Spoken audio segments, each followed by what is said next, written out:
Estamos de volta com o Ponto Cultural e agora tem uma entrevista bem bacana. Eu tive a oportunidade de conhecer um pouquinho do estúdio da Thaís Nozaki, que é artista gráfica. Confere a nossa entrevista.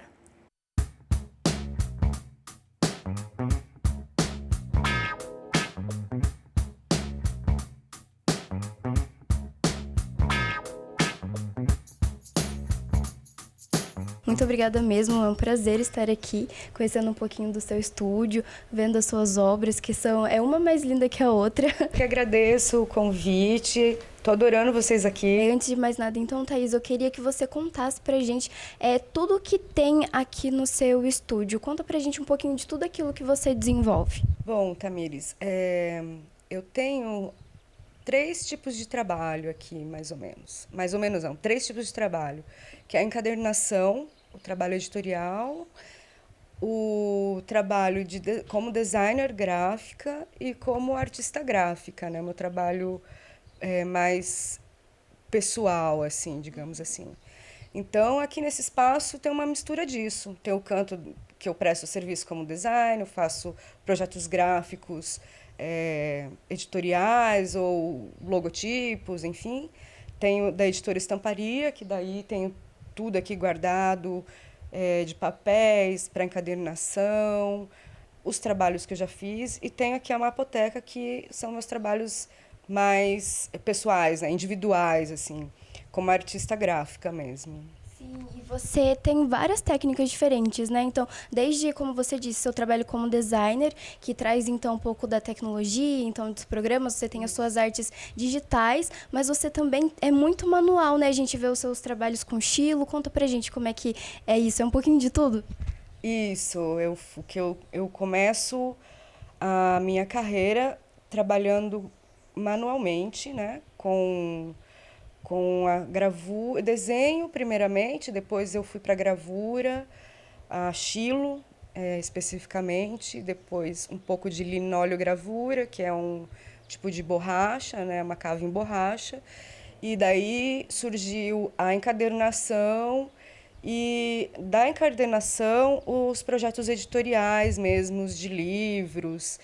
E depois eu comecei a passar isso para o digital. Então eu mesclo muito hoje o meu trabalho digital com manual. E, Thaís, como é que foi que a arte entrou na sua vida? Ou então, se sempre fez parte, como é que você chegou a tudo isso? Eu acho que eu sempre tive um contato, assim, desde criança mesmo, porque meu pai, ele, ele é diagramador, é artista gráfico também. Hoje ele só é pescador, ele se aposentou, né? Mas ele trabalhou a vida toda com isso, arte finalista, enfim, jornal, revista, desenhava, pintava. E a minha mãe jornalista, meu avô pintor, também era violinista, daí quando ficou surdo ele buscou outra área das artes. Então eu tive esse contato em casa desde criança, desde pequena. Mas eu passei assim um tempão depois de adulta, eu fui fazer faculdade, fiz faculdade de geografia no Sul. Então eu fui para uma área que não tinha muito da arte, eu acho. Mas dentro da geografia, eu voltei a desenhar nesse período da geografia, no final do curso, quando eu fui dar oficinas de leitura comunitária, ensinar a comunidade a mapear o seu lugar, o seu espaço, o seu território. Então, eu voltei a desenhar, mas como ferramenta para essa oficina. E daí eu não sei te dizer exatamente quando, mas assim, eu lembro que a gente fazia churrascos e tal, então eu comecei a pegar os carvões e passar para o papel. Então eu voltei a desenhar nesse momento. Daí eu voltei, eu vi que eu não tinha perdido a mão do traço, da linha. Eu gosto muito do desenho só com linha, né? E desde sempre. Então, assim, voltei como hobby. Só que daí eu tive que realmente me dedicar à geografia. Ao final do curso, daí terminando o curso fui trabalhar. Daí foi muito puxado, assim, esse primeiro momento, né? Trabalhando como geógrafa dentro da área de planejamento urbano, em Florianópolis, e depois para cá, aqui para a região sudeste. Então, digo isso porque foram várias cidadezinhas, né? E me afastei total, assim, nem lembrava, assim, quanto eu gostava. E foi um momento bem difícil, assim, foi um momento da minha vida que muitas coisas aconteceram. Então, eu acabei vindo do Sul, voltei para casa dos meus pais, acabei entrando numa depressão, assim, muito forte, comecei até a fazer tratamento, mas eu lembro que o que me tirou mesmo foi a partir do momento que o meu pai, que é artista gráfico e sempre desenhou, ele chegou com um bloco de papel, uma caixinha de carvão mesmo, daí já carvão profissional para desenho, próprio para desenho, e canetas nanquim, e falou assim, olha, você tem que lembrar quem é você, entendeu? Então, assim, eu acho até que eles me achavam... Eles sabiam quem eu era mais do que eu mesma, né, pelo menos naquele período. E foi fundamental, porque de lá para cá eu não parei mais. Então, sabe, saí da depressão, aconteceram milhões de coisas boas, e foi crescendo.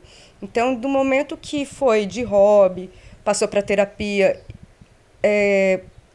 até o momento profissional, que faz uns 4 anos, 5 anos que eu estou trabalhando só com artes gráficas. E Thaís, hoje, quando você olha para sua arte, o que é que você sente? Eu nunca estou satisfeita. Começa aí, assim. Eu nunca estou satisfeita, porém eu estou numa fase que eu estou gostando das coisas que eu estou fazendo, assim. E acho que eu estou me encontrando mais, assim, com o que eu faço. E me entregando mais também, tendo a possibilidade de me entregar mais a isso, né? Então, eu olho hoje para minha arte e vejo assim, um processo, uma caminhada, né? Uma construção uma caminhada em construção ainda, né? Tipo, tem muito que caminhar e vou buscando. É isso, eu acho, basicamente. E a gente percebe também, nos trabalhos que você faz, que você traz uma profundidade, sempre tem rostos e olhares bem fortes, expressivos. Quando você senta para fazer um trabalho, para fazer um desenho, como é que é? O que você tenta passar? Ou então é algo que te marcou? Não necessariamente você quer passar uma mensagem? O que passa na sua cabeça antes de você construir um trabalho? Então, eu crio personagens são personagens, alguns sem referência nenhuma, outros com referência. Eu tô num momento que eu busco não passar mensagem nenhuma pelos meus trabalhos. Eu já tentei, já fiz esse caminho. E daí a gente chega naquela conversa que a gente estava tendo sobre arte. Eu não quero que a minha arte tenha uma função. E não quero precisar explicar sobre ela. E também não quero ter que ter um motivo para fazê-la, né? Assim, então eu estou nesse momento, sem querer passar alguma mensagem exatamente, assim. Talvez seja essa mensagem que eu queira passar. E eu não sei se você percebe isso, se você tem algum feedback das pessoas que acompanham o seu trabalho, porque a partir do momento que você dá a sua arte para o mundo, ela continua sendo sua, só que ela também começa a ser um pouco das outras pessoas. As outras pessoas começam a ressignificar também aquilo que você faz. Porque, por exemplo, eu consigo olhar para um quadro e perceber alguma coisa no olhar, que talvez você não predeterminou, mas aí você deixa as pessoas livres para poderem pensar aquilo que elas quiserem. Você percebe isso também? Sim, e na verdade é proposital isso. Tanto que realmente dependendo do trabalho, eu me recuso a explicá-lo, porque eu quero que seja exatamente isso. Eu não quero que a pessoa descubra o porquê eu fiz, entendeu? Eu quero que ela descubra o que ela vê e sente ali com relação ao que eu fiz. ponto. É isso. É isso. Passou a mensagem. Thaís, a gente tem um quadro no nosso programa que se chama Fala Aí. E daí a gente vai para as ruas conversar com as pessoas. Nesse caso, a gente foi para um colégio lá de Jacareí, o Carlos Porto, e eu queria que você assistisse o que a gente preparou para você. É só dar o play.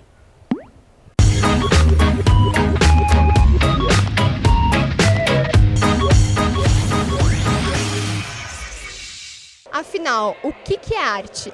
Bora saber o que os jovens acham dessa modalidade?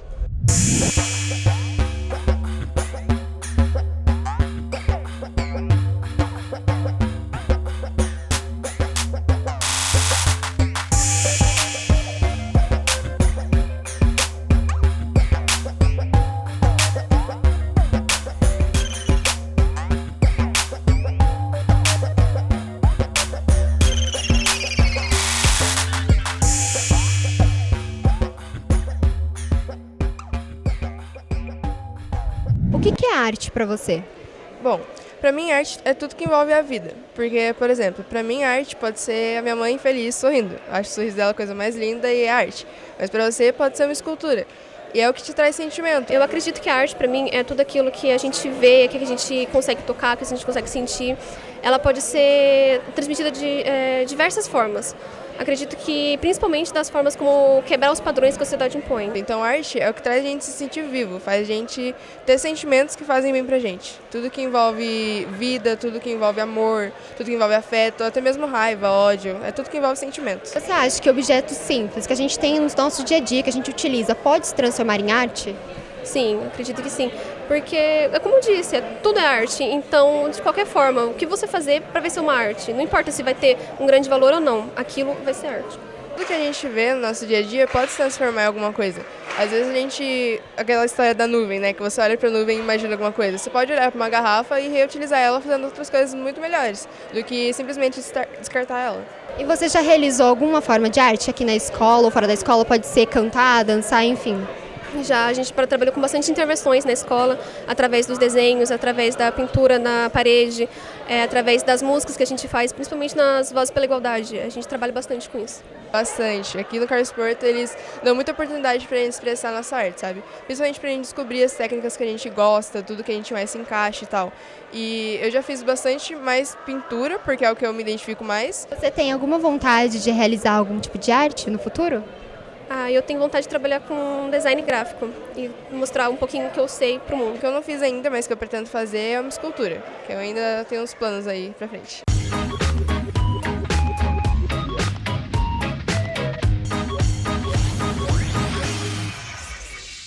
Então, como é que é para você ver o engajamento dos jovens com a arte? Então, né? Eu tô realmente bem... Eu acho que essa galera nova aí, a juventude, tá vindo mais consciente, tem mais consciência da vida. E eu acho que a nossa geração, a minha geração, que é uma geração que tá ali diretamente como professor, educador, tá passando um recado legal e compartilhando esses valores, né? Eu acho que são valores. Então eu tô vendo essa galera nova, uma produção incrível, uma galera produzindo, uma galera discutindo, valorizando mesmo o espaço cultural, da cultura e da arte, das artes também, música, literatura. Tem muito sarau por aí, você vê realização de muitas feiras gráficas, que tem só essa galera, essa nova geração, tanto produzindo quanto consumindo. E discutindo também abertamente, e tô achando muito bacana, assim. Eu, pelo menos, não percebi isso no meu momento de juventude, né? Apenas, até porque era década de 90, tinha outro foco, eu acho. E com relação à minha experiência pessoal, assim, até de contato com esses jovens, né? Seja em uma oficina ou uma roda de conversa, uma prosa. Por exemplo, eu fui numa universidade aqui e conversar com o pessoal primeiros anos do curso de educação de artes, e super bacana, assim, o viés que ele se propõe a fazer as coisas e também ao jeito que olha o mundo, né?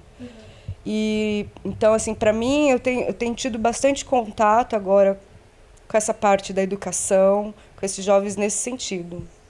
Mais ou menos isso. Respondi a pergunta? Respondeu. É isso. Thaís, eu queria que você mostrasse, então, agora pra gente, por favor, algum processo, mostrasse um pouquinho mais do seu trabalho.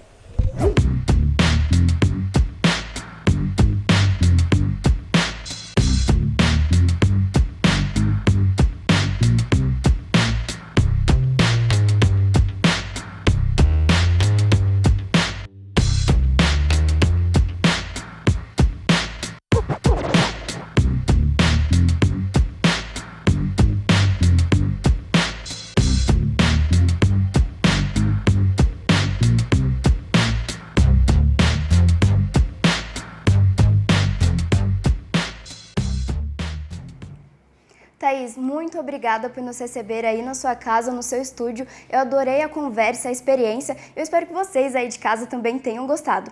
Eu vou ficando por aqui, mas o Ponto Cultural ainda não acabou. A gente tem uma edição nova em folha do nosso Som Clipe. Confere!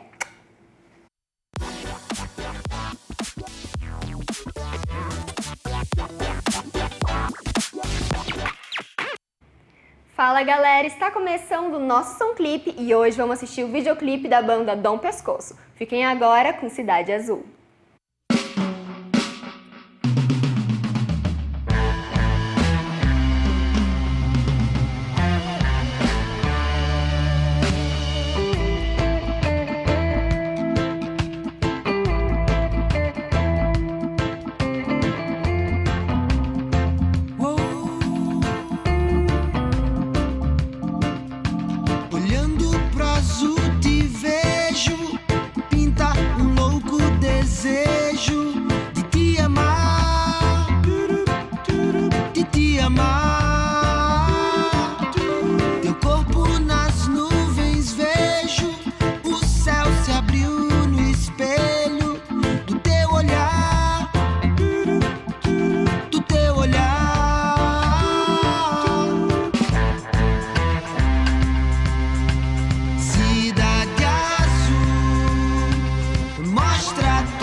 Dom Pescoço é formada por Dom de Oliveira, Passarinho, Gabriel Celaua e Rafael Pessotto. O álbum da banda conta com apoio cultural do edital PROAC, da Secretaria de Cultura do Governo do Estado de São Paulo. Bom, o nosso Som Clipe fica por aqui. Você de casa também pode participar. É só enviar seu videoclipe para o e-mail tvcamarajacareí@gmail.com.